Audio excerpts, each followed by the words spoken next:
Hello, this is Lady Bo Bannon coming to you from my car in the great state of Texas. I only have a little bit over an hour until I have to be at the bus stop for my youngest, so I'm just going to go get some gas and get me some tea or something and vacuum my car out in case I do feel like going out for deliveries today. I haven't really been doing that this week. I want to be rested for the coming weekend, and I just want to catch up on some sleep. I've been very sleep starved, and I definitely think it is impacting me. So yes, this week is a week of rest and relaxation. I don't feel like running myself or my car ragged for $10 to $15 on average when I go run. It's just not worth it to me. That's barely minimum wage. So I'm spending my time updating my resume on ZipRecruiter, updating my resume in general, looking for jobs to apply to, all that good stuff. Also trying to work on my second children's book because I am a writer and I do want to publish someday. So there's a lot of little projects that I am pursuing. Now, today's topic is going to be peeking at the suspected narcissist's social media and just peeking in general because I want to let you guys know I am not a life coach. I'm not a mental health professional. I'm just a regular person trying to tell my story and hopefully have people relate and get a little further in their recovery than I did when I was initially starting out. I'm definitely still in the stages of recovery, so I don't claim to be perfect.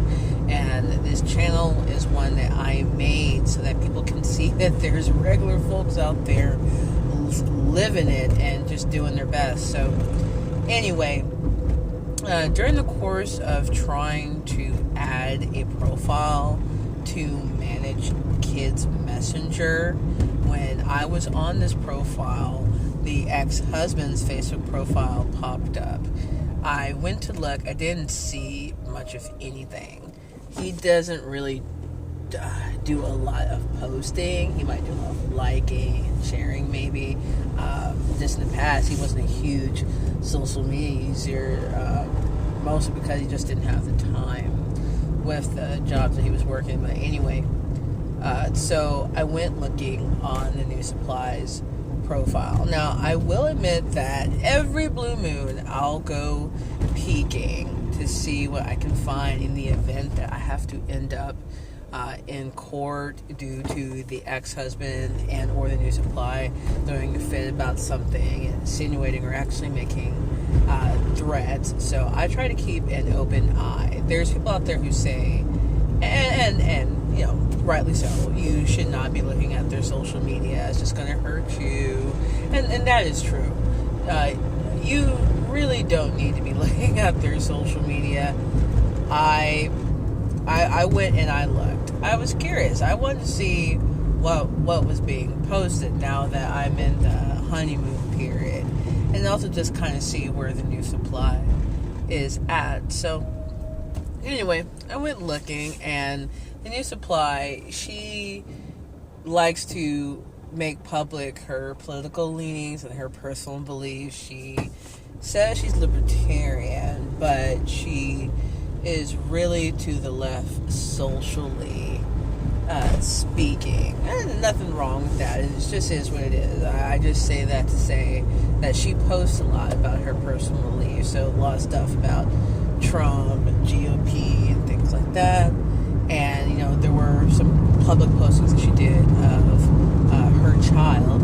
And she also made some public postings of her and the ex-husband, the person who I suspect is narcissistic, you know, out eating at this Mexican restaurant in a neighboring town to a small area they used to live in. And she made some posts about some things that he had bought her, like pajamas or little Dia de los Muertos clay figurine or whatever that he got from like a local flea market.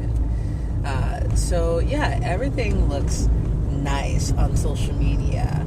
And if I were a little farther back in my healing and I would feel really bad and really upset and get so torn over seeing the two of them posing together because they look so happy. And there's poses she's made several months back saying how she's so lucky when someone was talking about, you know, the ex-husband.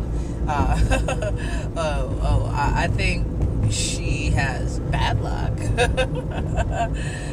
If she's talking about being lucky, she's very lucky in a bad sense. She didn't win a prize. Honey, you didn't win a prize. You think you did. But there was one post that was made back in the summer on the night of the dance recital where she posts, oh, their mother is so unbelievably mean and petty, but we'll always show up for our girls, or something to that effect. You know, I zeroed in on our girls. Number one, those girls are not her girls. Those girls are my daughters, our daughters that are shared between I and the ex-husband. But, you know, this goes to show how delusional the new supplies can be. Now, there are some decent people who are just caught up in a web of pathologically narcissistic lies and deception. And then there's the toxic supplies who are often really codependent to the point of wanting to enmesh completely with someone who only defines their worth by the people that they attach themselves to or want to be like. I think she's an inverted narcissist. Actually, I think she's quite toxic. I don't know if she's, you know, a narcissist or not, but she definitely has some issues. I call me crazy, call me paranoid, but I honestly think that she saw my life and she wanted it. She wants to copy me. She wants to replace me. She doesn't want to be an individual. She just wants to take something that someone else has and adjust it a little bit and tweak it how she wants it. You know, and guys, you know, this whole video is to show you guys that you shouldn't be worried about the new supply, because I found that anytime you have to put your relationship out there so publicly as if things are nice, then something's wrong. Because she posted something about how abusers will abusers be like, look at the nice thing I did, ignore the mean thing I did. I don't remember the exact wording, but essentially how pathological narcissists and abusive toxic people will do. They'll do something nice for you, and they'll act like you're supposed to be grateful. You're supposed to forget, you know, all the abuse and craziness and out of control antics that have just happened. It's supposed to make it right? They give you a gift, or they take care of you after they hurt you. Oh, that's love, right? No, it's not. So she posted something about abuse. I think was it last month? No, earliest month. Anyway, it was a while back. And she posted something about getting out of the racist meth hole town that they were in. Oh, I figured that she wouldn't be able to last out there. I used to live in the town with the ex-husband, and I can tell you, it was a piece of area. It was a rural area, far removed from the suburbs, big city that I grew up in, and it was void of any sort of excitement and stimulation. If you weren't from the area, you were looked at funny when you walked in the store. I mean, I was looked at funny anyway, because I was one of the few black people around, and I further surprised him when I started to speak, you know, really clear English, you know?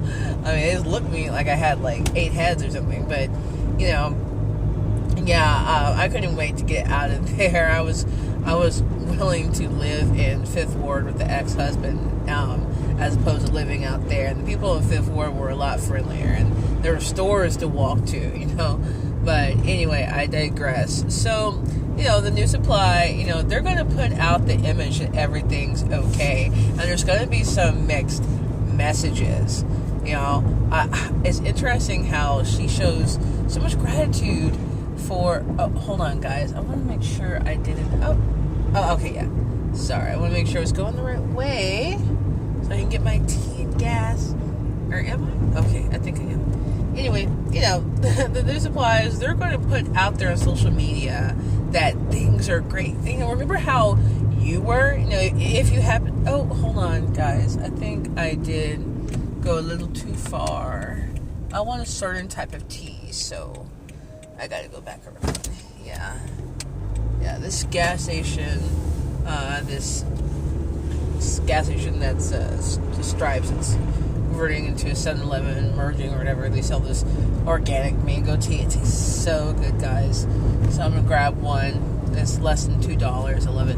But anyway, so if you are a social media user, Facebook, Twitter, remember how you were? You want to show the good times, like anyone would in a relationship that they think is great. So remember in your honeymoon period and the suspected narcissist, did everything for you, liked everything about you. You were just the bee's knees, and you couldn't believe you had what you had. Just like this new supply, in my life, you felt like you just got a huge, promotion. You got a bonus, dad for your child, place to live, you're being bought stuff, but all of that is going to blow up,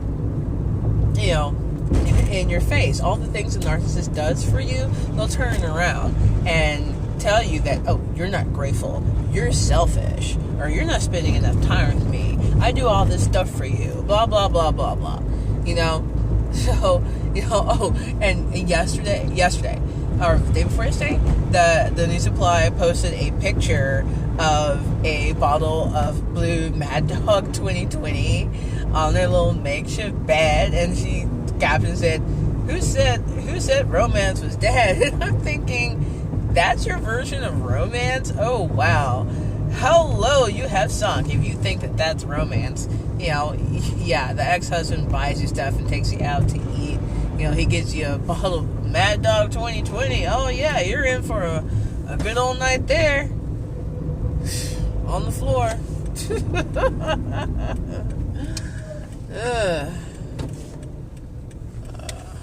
Yeah, I don't get it, guys. I don't get it.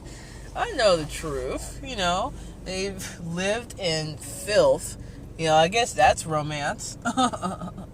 The ex-husband has a habit of not washing himself. I don't know how you can get romantic when you have a partner who doesn't wash themselves regularly. The ex-husband used to go 2-3 days without washing, and even a week brushing his teeth because he claimed he couldn't find his toothbrush or had forgot.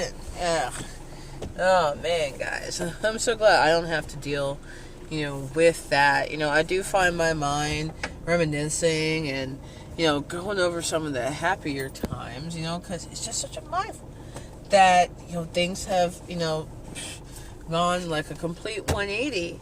But social media is not the real whole picture. Social media is meant to share, not to not to present a realistic portrayal of life. You know how it is. People don't want to see a lot of doom and gloom and negativity. They want to see good times, happy times. They want to see memes. They want to see funny videos. A lot of that content is shared, but if someone were to make like a post raising awareness about such and such, or do like a birthday fundraiser on Facebook or whatever, or have like a political post, the political post will get a little more traction because that just tends to be a hot topic and very engaging. But truly speaking, anything serious and stuff like that, you're not going to see it given too much attention on social media. So people want to present a positive picture most of the time. If they could do it all the time, they would. But yeah, so I've backed off a little bit. There's no reason to really go forward and keep close track. I just always keep my eyes open. I don't think you can I'll honestly rest. There's always something going on with these people. When they're being nice, that's the time to be the most alert. So anyway, I'm going to go ahead and go inside and get some gas and my tea. And if you like this video, hit the thumbs up. Go ahead and hit the subscribe button, or click the subscribe button, to keep up with me, and hit the bell to be notified of new videos. Thanks for joining me, and you have a good day.